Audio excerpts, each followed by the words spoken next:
오늘 함께 나눌 말씀은 요나서 1장 11절부터 17절입니다. 요나서 1장 11절부터 17절. 다 찾으셨으면 우리 같이 한 목소리로 읽겠습니다. 시작. 바다의 폭풍이 점점 더 거세졌습니다. 그들이 그에게 말했습니다.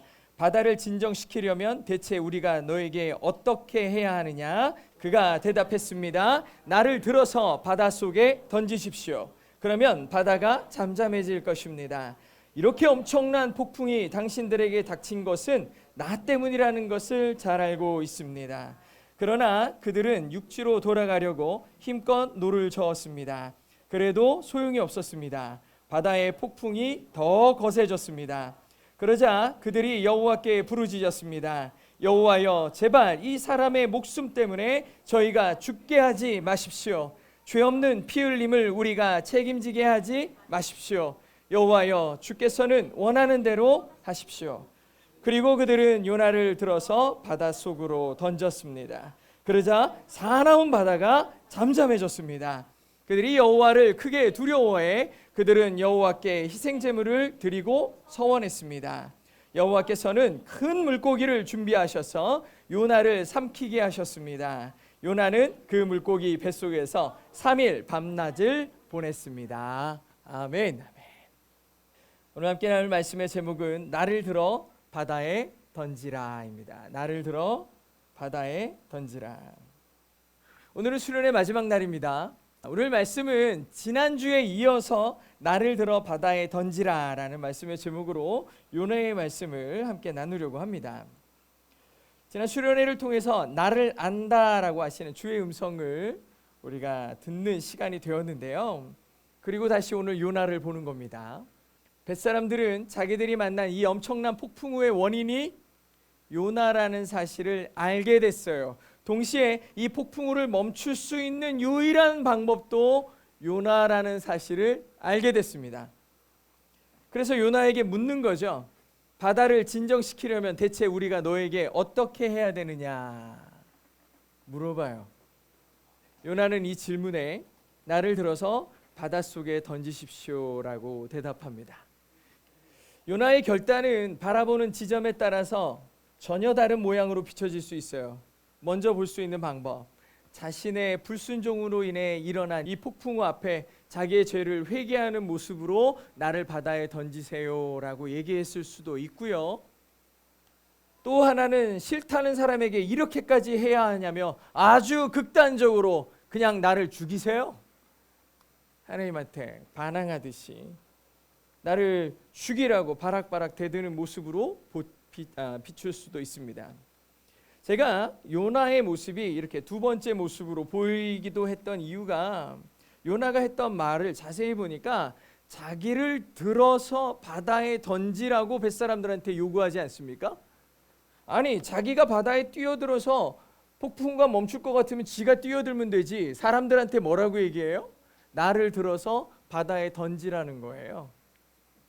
그 마지막 죽는 순간까지도 자기의 책임은 없다고, 죽음까지도 나는 결백하게 죽임을 당했다라는 얘기를 하고 싶은 의도가 그 말 속에 들어있어요. 나는 죽는 것조차 나의 죄로 삼지 않겠다. 나는 결백하다. 왜냐하면 자기는 오르니까요. 자기는 오르니까. 그렇다면 과연 요나는 어떤 마음으로 자기를 바다에 던지라고 했을까요? 이 급박한 위기적 상황에서 내린 결정을 한번 생각해 보십시오. 요나가 기자회견을 열기 전에 자기의 마음을 정리를 하고 2박 3일을 정리를 해서 여러분 뱃사람들 앞에서 제 입장은 이렇습니다 이랬을까요? 아니요. 지금 엄청 급박한 상황이에요. 지금 어떻게 될지 모르는 상황이니까 이런 결정을 내리기까지 시간이 없었어요. 조금 전까지만 해도 이 사람은 배 밑바닥에서 누워서 잠자던 사람이에요. 하나님께 불순종한 이유가 하나님보다 민족이 우선이 되는 가치를 두었던 사람이었어요. 이런 사람, 자기 의로 하나님의 의를 덮어버린 사람이 요나였죠. 그런데 이런 사람이 갑자기 위기가 닥쳤다고 회개하면서 하나님 앞에 엎드렸을까? 상황적으로는 별로 이해가 되지 않아요. 그리고 요나서를 끝까지 읽어보면 요나는 끝까지 실제로 거의 하나님 앞에 순종하는 마음이 없었어요. 끝까지 없었어요. 그렇다면 요나는 왜 자기를 바다에 던지라는 결정을 했을까요? 저는요, 이 장면을 계속해서 묵상을 해봤어요. 도대체 왜 요나가 갑자기 이 시점에서 자기를 던지라고 했을까? 저는 이 힘든 결정, 나를 죽이라는 이 결정도 하나님과 상관없이 내린 결정이라는 생각이 들었어요. 요나는 자기 때문에 고통받는 사람들에 대한 연민과 그들의 아픔에 대한 안타까움 때문에 내가 희생해야 되겠다라는 마음이 생긴 것 같아요. 왜냐하면 바다에 던지라면서 요나가 하는 말을 자세히 보니까 뭐라고 대답했냐? 그가 대답했습니다. 나를 들어서 바닷속에 던지십시오. 그러면 바다가 잠잠해질 것입니다. 라고 얘기해요. 잠잠해질 것입니다. 이렇게 엄청난 폭풍이 당신들에게 닥친 건 다 나 때문이라는 걸 나도 알고 있습니다. 라고 얘기해요. 나를 바다에 던지라는 얘기를 하면서 한마디도 하나님에 대한 얘기가 들어있지 않아요. 여러분이 고생하는 거 다 알아요. 그건 내가 죽어야 해결되는 거예요. 라는 얘기만 하고 있어요. 자기를 바다에 던지라면서 하는 말에 하나님의 명령, 하나님의 뜻에 대한 언급은 전혀 없어요. 그저 뱃사람들에게 닥친 폭풍우가 자기 때문이라는 것을 알아서 당신들을 살리려면 내가 던져져야 한다는 사실을 말하고 있을 뿐이에요. 내가 죽어야 이거 끝나요.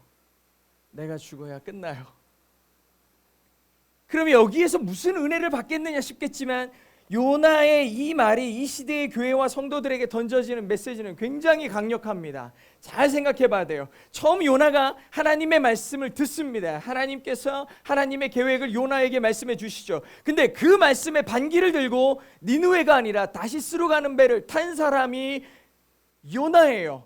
그렇게 다시스로 가는 배를 탄 이유가 매우 심플했어요. 원수인 니느웨가 멸망당하는 꼴을 보고 싶었기 때문이에요. 그 도시와 사람들에 대한 연민이나 안타까움은 추호도 없었어요. 요나는 내가 맞다고 생각하니까 그 도시가 멸망당하고 그 도시의 사람들이 다 죽는 게 당연했어요. 아무렇지도 않았어요. 오히려 그 도시의 멸망 속에서 춤추고 난리 날 사람이 요나였어요. 근데 그런 요나가 지금 자기를 저 깊고 어두운 바다에 던져질 각오를 한 사람으로 바뀐 거예요. 완전히 바뀌었어요. 뱃사람들이 엄청 요나와 친밀한 사람이냐? 그것도 아니에요. 지금 자다가 끌려 올라왔어요. 이 사람들이 누군지도 모르는데 요나가 지금 이 사람들을 위해 죽을 이유가 뭐가 있냐고. 그런데 잠자다 끌려 올라오고 이 사람들하고 그렇게 친하지도 않은 이 사람이 그럼에도 불구하고 그들을 살리기 위해 자기를 기꺼이 죽이라고 하는 모습은 이전에 도시의 멸망을 바라던 요나의 모습과 완전히 반대로 바뀌어버렸죠. 요나는 수많은 사람들을 미워했고 그들이 죽기를 바라던 사람이라고요. 근데 지금은 사람들을 살리고 싶어 자기를 죽이라고 하는 사람으로 바뀌었습니다. 요나가 지금 경험하고 있는 이 변화는 인간이라면 누구나 갖고 있는 가장 원초적인 사랑의 행위예요. 누군가를 대신해야겠다라는 마음, 누군가를 대신해 죽겠다라는 마음은 가장 원초적인 사랑의 희생적인 표현이거든요. 저는 사랑에 대해서 무척 서툰 사람이었습니다. 서툴다는 것은 사랑하는 방법을 잘 모르는 사람이었어요. 아내와 연애를 할 때도 정말 못했고 아이들이 태어났는데도 어떻게 해야 될지 잘 몰랐어요. 아이들이 밤에 울잖아요. 그럼 아내가 저한테 애들 자꾸 울어서 못 자니까 못 잘까봐 딴방 가서 자라 그래요. 그럼 어떻게 내가 그럴 수 있어? 이러면서 나도 같이 해야지 이렇게 생각했을까? 안 했어요. 딴방 가서 자라고 하니까 알았어 하고서 아쉬운 척하면서 딴방 가서 잤어요. 아내의 말 듣고 말을 잘 들었죠.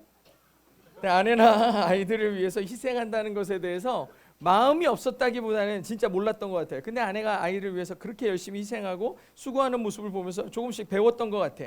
마음속에 그런 마음이 생겨났던 것 같아요. 엄청 이기적이던 사람, 내 생각이 중요하고 내가 하고 싶은 게 중요했던 사람의 우선순위가 바뀌어지는 경험을 하는 거예요. 바뀌는 경험. 그런 경험을 태어나서 처음으로 해봤던 것 같아. 저는 부모가 된다는 것은 정말 오랜 인내와 희생을 통해 사랑을 배우는 과정이라고 생각을 해요. 이전에는 내가 하고 싶고 내가 갖고 싶고 내가 원하는 것을 얻었을 때야 자기 만족과 자기의 사랑, 자기 애가 완성되는 것 같았는데 어느 순간부터 나의 원함이 배제될 때 더 큰 사랑을 할 수 있다는 것을 조금씩 배워가기 시작한 것 같아요. 조금도 손해보지 않으려 했던 마음에서 기꺼이 손해볼 수 있게 되는 것이 사랑을 배워가는 거라는 거죠. 하나님께서 요나의 마음에서 이 부분을 깨우쳐주는 작업이 바로 이 과정에 있어요. 요나의 어려운 결단이 있었죠. 나를 바다에 던지세요 라고 얘기를 했는데, 그럼 뱃사람들은 이 위기를 벗어나기 위해서 얼른 던져야 되는데 바다에 던지지 않아요. 어떻게든 육지로 배를 대보려고 엄청나게 애를 써요. 이 소중한 생명, 한 사람의 생명을 그저 자기의 안위와 평안을 위해서 허비해버리지 않으려고 무척이나 애를 써요. 근데 소용이 없어요. 소용이 없는 거예요. 바다의 폭풍이 더 거세집니다. 13절에 보니까 그러나 그들은 육지로 돌아가려고 힘껏 노를 저었습니다. 그래도 소용이 없었습니다. 바다의 폭풍이 더 거세졌거든요 라고 되어 있어요. 하나님의 분노 앞에 인간의 수고가 아무 소용이 없다라는 것을 보여주고 있어요. 오히려 바다의 폭풍우가 더 거세지기 시작했어요. 결국 뱃사람들은 자기들의 노력이 아무 소용이 없다는 걸 알았죠. 그리고 하나님 앞에 엎드립니다. 같이 읽어보겠습니다. 시작. 그러나 그들이 여호와께 부르짖었습니다. 여호와여, 제발 이 사람의 목숨 때문에 저희가 죽게 하지 마십시오. 죄 없는 피 흘림을 우리가 책임지게 하지 마십시오. 여호와여, 주께서는 원하는 대로 하십시오 라고 하나님께 용서를 구해요. 이 사람을 끝내 던져야 되겠으니 이 사람의 피의 저주가 우리에게 임하지 않게 해주세요. 주의 긍휼을 구합니다. 막 얘기를 하면서 요나를 들어서 바다에 던져버려요. 놀라운 일이 일어났는데 요나가 바다에 던져지자마자 그 사나운 바다가 고요해져요. 그가 바다에 빠지자마자 사납던 바다가 잠잠해지는데, 이 부분이 성경에 어떻게 써있냐, 같이 또 한번 읽어볼게요. 시작. 그리고 그들은 요나를 들어서 바닷속으로 던졌습니다. 그러자 사나운 바다가 잠잠해졌습니다. 근데 사나운 바다가 잠잠해졌습니다 라는 표현을 성경이 원래 원어적으로 해석한 성경에 보니까 뭐라고 써있냐, The sea ceased from its raging 이라고 써있어요. 바다가 그의 분노를 cease했어요. 멈추더라 라고 써있어요. 바다가 그의 분노를 멈췄다. 바다가 화내는 것을 멈췄다는 거죠. 이 표현은 그저 바다를 의인화했다기보다는 바다의 폭풍우를 하나님의 분노로 표현한 거예요. 요나가 바다에 던져지는 순간 바다가 그의 희생을 받아들이고 잠잠해졌어요. 뱃사람들은 요나의 희생으로 진노하시는 하나님 앞에서 죽음의 위기에서 살아날 수 있었죠. 그리고 그 잠잠해진 바다 앞에서 하나님만 예배하기로 결정합니다. 바리새인들하고 율법학자들이 예수님에게 달려와요. 그러더니 선생님, 우리에게 표적을 보여주세요 라고 얘기해요. 그때 예수님께서 뭐라고 말씀하시느냐? 예수께서 대답하셨습니다. 악하고 음란한 세대가 표적을 구하지만 예언자 요나의 표적밖에는 보여줄 것이 없다라고 얘기하세요.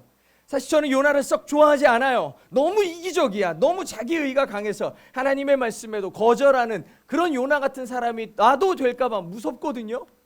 근데 예수님께서 자기에게 표적을 구하는 사람들에게 뭐라고 하셨느냐? 보여줄 수 있는 게 요나의 표적밖에 없다고 얘기하신 거예요. 도대체 요나가 뭐 대단한 일을 했다고 예수님은 바리새인들과 율법학자들에게 요나의 표적밖에 보여줄 게 없다고 얘기하셨느냐? 가장 중요한 표적이 뭐였느냐?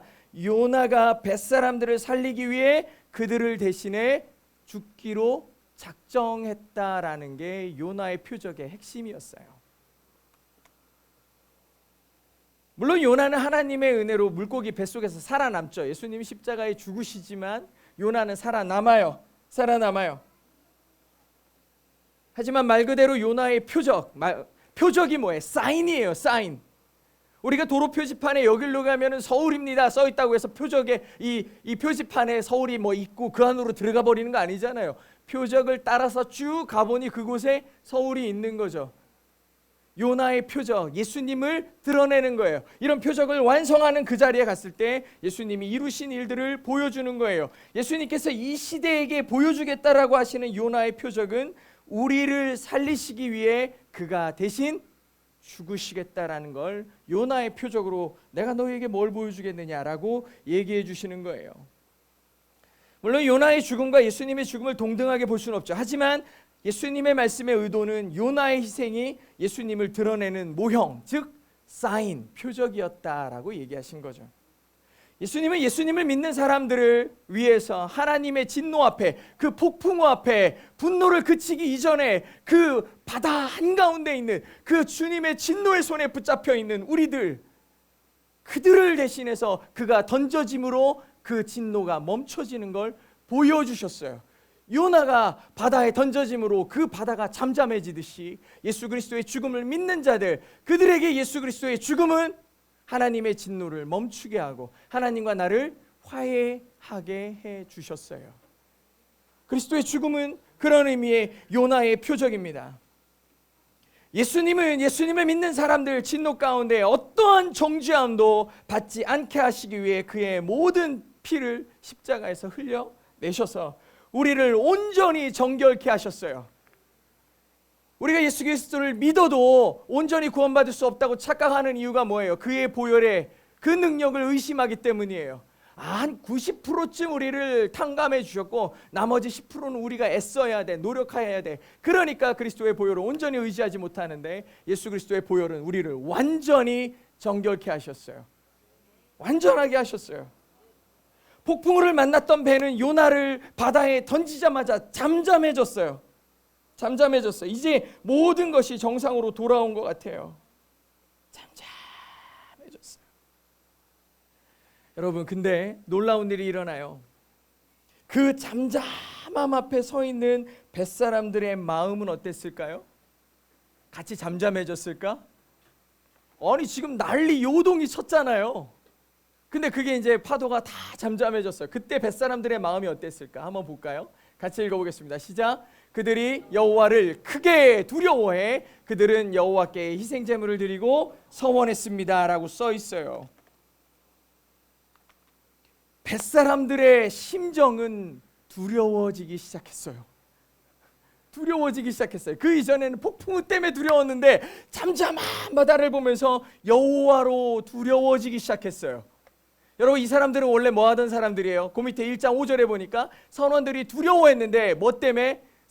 폭풍우 때문에 두려워했고 그 사람들은 다 각자 자기 신에게 소리지쳐 부르짖고 짓고 있었어요. 얘네들은 다 각자의 신이 있었고 각자의 우상이 다 있었어요. 그런데 폭풍우가 잠잠해지자 누구 앞에 엎드렸다?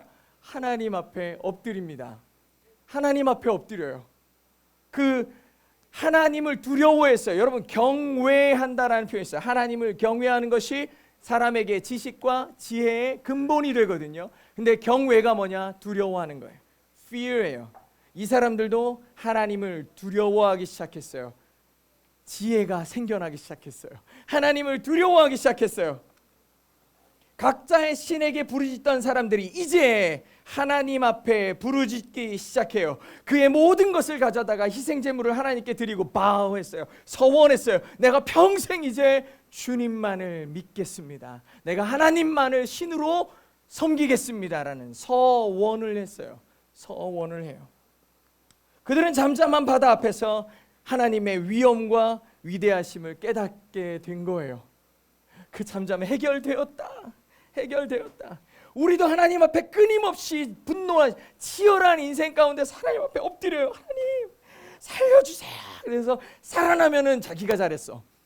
잠잠한 바다 앞에서 하나님을 발견하는 게 아니라 자기의 능력과 교만을 발견하는 사람들이 엄청 많은데 지금 이 요나를 던져놓고 잠잠해진 그 바다 가운데 모든 것이 해결된 그 상황 가운데 이 사람들이 가장 먼저 한 일은 하나님은 살아계시군요. 발견해요. 너무 어리석은 거죠. 우리가 너무 어리석은 거예요. 이 이방인들마저도 그 잠잠한 바다 앞에 하나님의 위엄과 위대하심을 발견했잖아요. 사실 요나는요, 이렇게 이방인들이 구원받는 걸 끔찍히도 싫어했어요. 이방인들에게 하나님의 말씀을 전하라는 명령을 피해서 도망가던 길이에요. 그 배를 타고 도망가던 길이에요. 근데 너무나 아이러니컬하게도 이런 요나의 불순종과 거절이 이방인이었던 뱃사람들을 하나님께로 인도하는 그런 통로가 됐어요. 자기는 그렇게 원하지 않는 일을 결국엔 이루시는 하나님을 봐요. 어떤 사람들은 이런 말씀을 들으면서 아이 뭐 우연히 그랬겠지, 어쩌다 보니 그렇게 된 거지라고 얘기하지만 진리는 뭐예요? 하나님은 하시고자 하시면 한다는 거예요. 그분은 하겠다 하면 하는 거예요. 그게 진리예요. 하나님의 뜻이 이루어지는 게 진리예요. 우리는 나름 삶의 계획들을 짭니다. 이러면 좋겠고 저러면 좋겠고, 그리고 그걸 이루기 위해 끊임없이 부단히 애를 쓰죠. 결국 요나도 자기의 계획대로 되고 있어. 자기의 계획대로 되고 있어. 다시스로 가는 배가 마침 그때 딱 있어. 아유, 좀 기가 막히네. 자기의 계획들이 이루어질 줄 알았는데 다 이루어지는 걸 보니 물고기 뱃속에서 튀어나왔는데 니느웨에 있는 거야. 누구의 뜻이 이루어져? 하나님의 뜻이 이루어지는 거예요. 이방인들이 구원받기를 그렇게 끔찍이도 원하지 않았는데 자기가 던져짐과 내 의의를 가지고 저들을 불쌍히 여겨 바다에 던져짐과 동시에 그들이 하나님 앞에 다 엎드리는 일들이 일어나기 시작했어요. 결국 하나님이 이루시는 거예요. 또 하나의 아이러니가 마지막 절에 있지 않습니까? 우리 17절을 같이 한번 읽어보도록 하겠습니다. 시작. 여호와께서 큰 물고기를 준비하셔서 요나를 삼키게 하셨습니다. 요나는 그 물고기 뱃속에서 3일 밤낮을 보냈습니다 라고 되어 있어요. 요나는 죽기로 작정했습니다. 내가 죽어야 이 폭풍이 끝나지, 내가 죽어야 끝나지 라고 자기가 이 고통과 폭풍 속에 있는 사람들을 연민하고 안타깝게 여기며 바다에 던져졌죠. 이제 요나는 불순종의 대가로, 그 불순종의 대가라는 사실은 요나가 너무나 잘 알고 있었죠. 그래, 내가 하나님 말씀 안 들었으니 죽어야지 하면서 그 죽음을 불순종의 대가로 출렁거리는 그 어둠의 바다에 던져져 죽어야 했어요. 죽어야 했죠. 근데 놀라운 사실은 하나님께서 큰 물고기를 요나를 위해 준비하셨어요. 준비하십니다. 요나는 니느웨를 향한 하나님의 마음이 너무 싫었어요. 왜 저런 인간들을 살리려고 그러세요? 예수님께 대항한 이유가 그거예요. 우리 민족, 내 민족, 하나님의 족속이라는 이스라엘을 그렇게 괴롭힌 저 니느웨를 왜 불쌍하게 생각해요? 내 하나님이잖아요. 내 하나님. 내가 싫어하는 저 인간은 하나님 사랑하지 말아야죠. 내가 싫어하는 하나님 앞에 불순종하고 하나님 믿지도 않는 저런 민족은 죽어 싸요. 이런 생각이 드니까 하나님의 마음과 하나님의 뜻과는 상관없이 자기의 뜻을 이루기 위해 도망갔던 거 아니에요? 근데 지금 요나를 보십시오. 요나가 어떤 상태입니까? 니느웨랑 뭐가 달라요? 요나가 하나님의 말을 듣습니까? 하나님의 말씀에 정면으로 불순종하잖아요. 정면으로 반박하고 하나님보다 내 민족이 우선이라고 대놓고 얘기하는 요나예요. 그런 요나가 하나님 앞에 불순종하고 하나님 말 안 들어서 징계를 받듯이 바다에 던져지잖아요.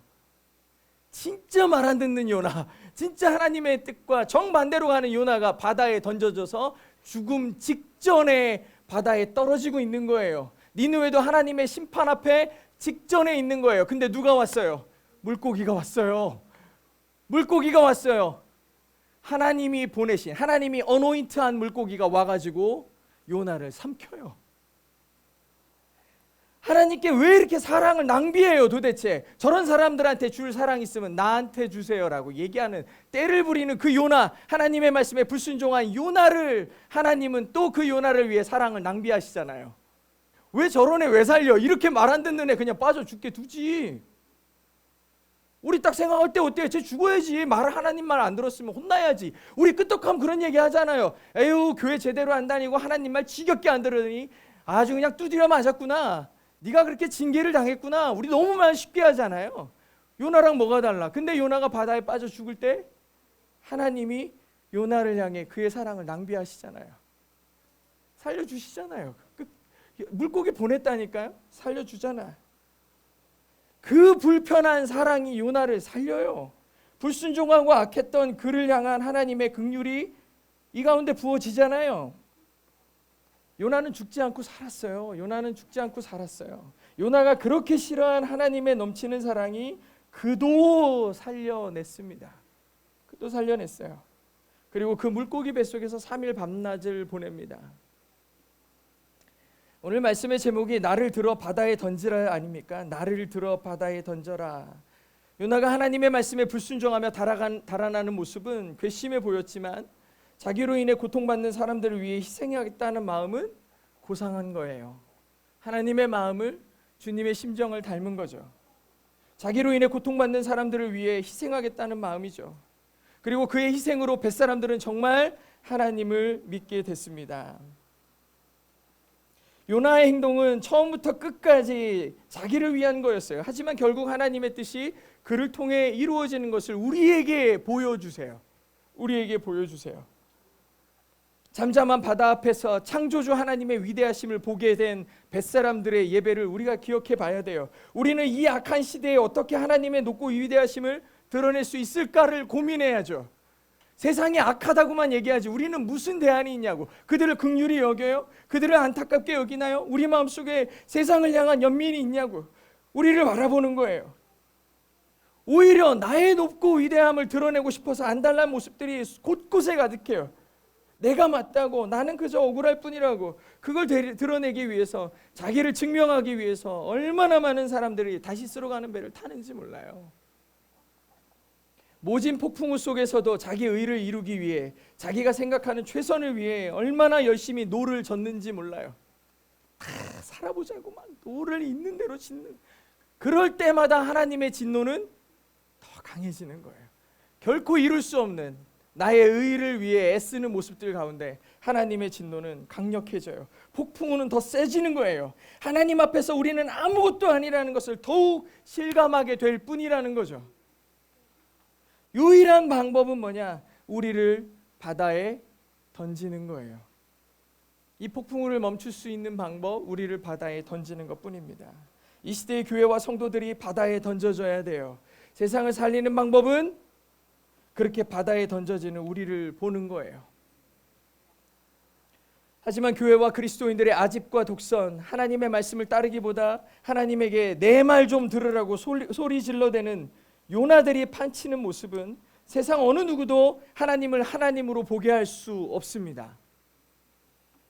하나님을 경외하는 것이 지혜와 지식의 근본인데, 경외는 기본적으로 두려움을 바탕으로 하는데, 근데 이 시대의 교회와 성도들 가운데 누가 하나님을 두려워합니까? 누가 하나님을 두려워해? 여기 와 계신 여러분들을 나무라는 게 아니라 이 시대의 교회와 많은 그리스도인들, 오늘 이 시간에도 나오지 못한 안타까운 지체들이 있어요. 근데 어떤 분들은 그냥 안 나오는 분들도 있어요. 왜 안 나왔어? 그냥 재미도 없어요. 그냥 안 나와. 하나님에 대한 두려움이 없어요. 다른 사람 만나야 돼서 못 온대. 하나님을 경외합니까? 아니요. 내 처지 좀 이해해달라고 얘기하는 사람들이 수두룩해요. 얼마나 많은 요나들이 많냐고. 내가 중요해. 내 의의가 중요해. 하나님을 두려워하지 않아요. 그러니 세상 사람들이 맨날 하나님 예배한다고 하는데 하나님이 무슨 힘이 있다고 생각하겠냐고요. 우리를 통해 하나님을 봐야 되는데 하나님이 아무것도 아닐 뿐 도구인 거예요. 심지어 교회는 세상을 향한 연민과 안타까움마저 잃어버렸어요. 요나처럼 그런 이유로라도 바다에 던져져야 될 텐데, 통회하고 마음을 찢고 내 가슴을 찢는 심정으로 바다에 던져져야 될 텐데, 세상에 대한 안타까움과 연민이 눈꽃만큼도 없으니까 나를 바다에 던질 용기도 명분도 없어요. 많은 교회들이 스스로 하나님의 자리에 올라서서 자기를 호령하고 있으니 누가 바다에 던져지겠습니까? 참으로 두려운 말씀이지만 이제 우리는 바다에 던져져야 됩니다. 지금 온갖 세상의 신들과 이념들이 하나님을 대적하는 시대에 하나님의 높고 위대하심을 드러낼 방법은 교만한 우리가 바다에 던져지는 것뿐입니다. 하나님은 반드시 하나님의 뜻을 이루시는 분이에요. 우리의 기도는 하나님의 뜻을 이루는 기도가 되어야 됩니다. 우리가 지난 3일 동안 나를 아신다고 하시는 하나님에 대해서 나누지 않았습니까? 냉소적이고 비판적이었던 나다나엘, 그의 폐부를 꿰뚫는 하나님의 말씀, 내가 너를 봤다라는 얘기에 무너져 내립니다. 너의 남편이 5이나 있었고 그것도 모자라서 지금도 다른 남자와 살지만 너는 남편이 없구나. 여전히 너는 목마르구나. 우물가에 서 있는 목마른 여인에게 예수님이 말씀하시죠. 내가 너를 안다. 세상의 모든 것들을 누리며 멋있는 종교인이 되어서 예수님 앞에 나아갔지만 너도 다시 태어나야 하나님 나라를 볼 수 있다라고 내가 너를 알지라고 얘기하시는 니고데모를 향한 예수님의 말씀 있죠. 그 말을 듣고 모두가 무너져 내립니다. 내가 죽어버려요. 우리 각자도 하나님 앞에 완전히 무너지는 시간이 있어야 돼요. 바다에 던져지는 위기가 있어야 돼요. 그 시간이 다 필요해요. 다시 태어나기 위한 겁니다.